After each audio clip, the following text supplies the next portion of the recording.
Okay, we're going to do the diff oil today. Hasn't been done in a long time. It's now my RTV,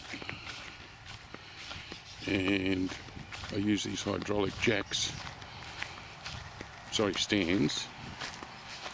but they're great because I don't have to pump them up. They're just the right size to get under the car and change the oils, whether it's the front or the back.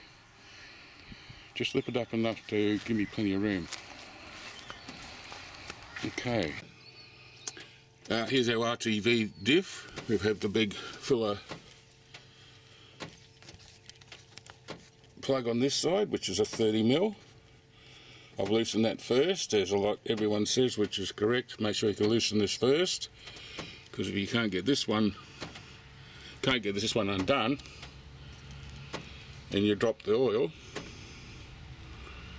can't get this one undone and you drop the oil, you can't fill it back up and you're in trouble. So this is apparently our drain plug. So the next thing is to undo that one. The little setup I have here, this is a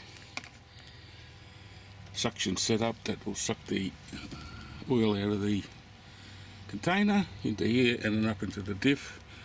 You can buy these at the auto shops. Just make sure you can see that.